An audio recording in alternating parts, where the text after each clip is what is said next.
Thanks for coming. We're announcing a whole series of videos that we're going to start putting up. We're going to be doing videos on specific cocktails, specific foods, and more importantly, we're doing a series that we're going to put up on our YouTube channel called The Open Door. And we've always enjoyed working with other small, independent, creative business owners like Lisbeth from Ethos.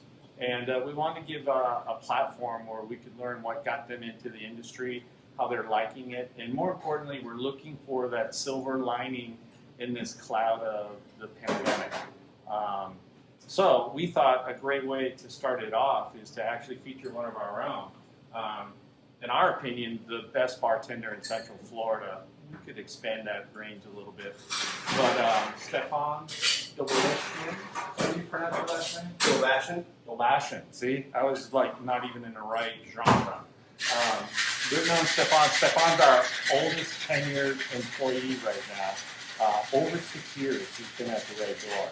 So he's become much more than just an employee, and as you'll find out in a few minutes, much more than just a bartender, although that's quite special in of I know some of you might think this is a little too early to be enjoying a cocktail, but hey, day drinking is one of my favorite drinking. Does that make sense? And I haven't even had a drink yet, but I'm about to. What are you making? This is our signature killer bean, high proof rye whiskey, fresh lemon juice, honey rosemary syrup, and just a little bit of Amarillo Cappelletti.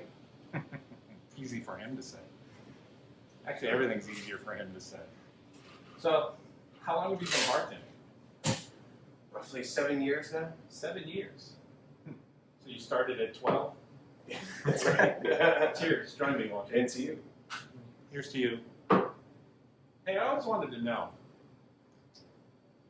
when you're drinking with other restaurant people, what's the whole thing about touching the bar in between a shot or a cheer? Oh, it's all about that affirmation of having a good time, good stiff drink, enjoying the rest of the evening.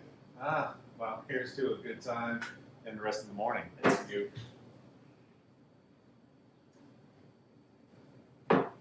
You're really going to love it when we bring out Chef Lucy. It's kind of like a family member you never knew you had until you had it. And like a family member, you're not always sure you're glad you have it, but you have it. You understand? You probably do now that you're locked up with your whole family. So, Steph, one of the big reasons why we wanted to start off with you is not only your prowlness behind the bar, your ability to listen to someone and then craft a cocktail exactly for what they're in the mood for, but it's your other gig. It's your Florida Dance Theater gig. How did you get into dancing? Well, I started dancing when I was a wee kid, actually, 6 years old. My grandfather bought me a box set of the old Little Rascals videos. And they did a whole bunch of tap dancing in that. And I saw that and I was like, I really want to do that. So I started off with that, and just from there I went on into different styles of dance. And luckily enough, Florida Dance Theater had an audition in New York City where I was born and raised. And 19 years old, moved down to Lakeland and been here since. So you were in New York.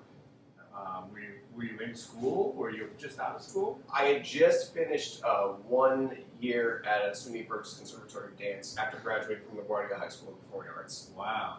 So how'd you find out about Florida Dance Theater?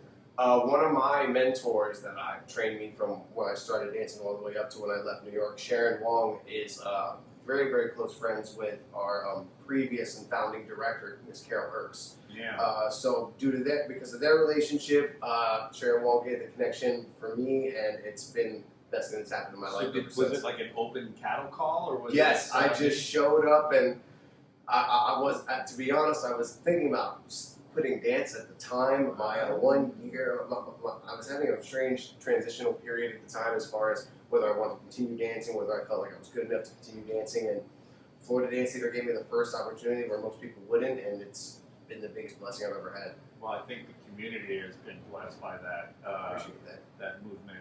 So I know there's a lot of we could cover in there, but I wanted to get to where's Florida Dance Theater now. I know the director retired last year, and you became so you're a choreographer.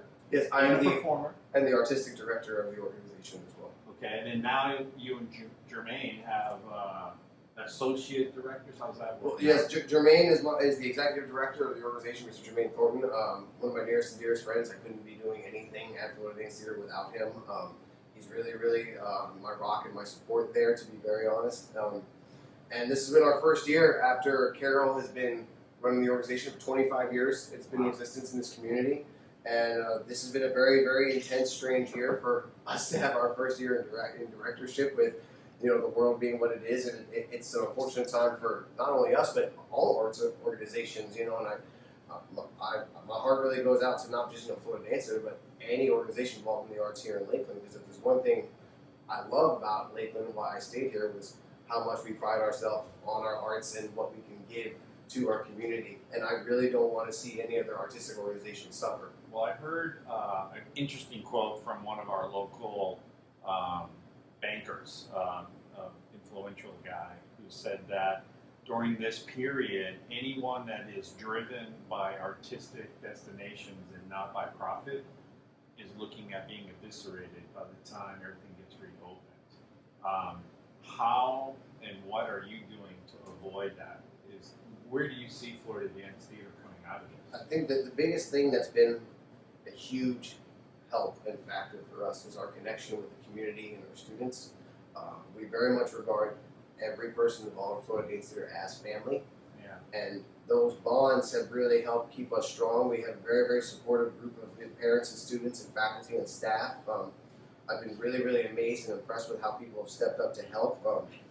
And I'm just very blessed for all the people that have come through Florida Dance Theater. It's been amazing to see so many people rally and come to help. We're still offering as many classes as we can via all these virtual platforms.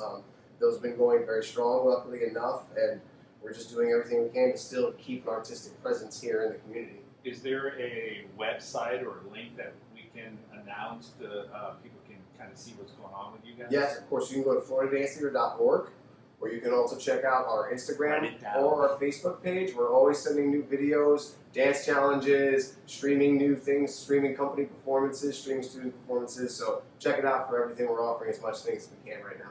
Okay, well that's awesome. So there's a couple of ways you can stay and keep up with Stefan. My favorite way, of course, is to come here. And if you notice, if you sit here and you kind of lean on a bar a little bit, all you have to do is say, I'm kind of in the mood for maybe a whiskey drink, or one of my favorite, a gin drink, and I'm a little bitter, not too sweet, and what do you think? And within seconds, you have a lovely libation. And Stefan, if you go into the dictionary and you look up affable, there's a little picture of Stefan underneath it. I've never seen him in personal conflict with anyone, no matter how pleasant or rude that other person might be. So he's got a great skill set. He's a fantastic leader by example, the classic lead by example guy. So as a dancer, we've enjoyed watching him over the years. He's a significant part of what we're doing, and so I appreciate you being our first. Appreciate you. Thank you so much. Yeah. And so that's it. That's our first episode of The Open Door. Look for Elizabeth from Ethos Coffee, Joe Dunham from Grove Roots, and some other folks that we have fun connections with. So take care. Cheers, folks.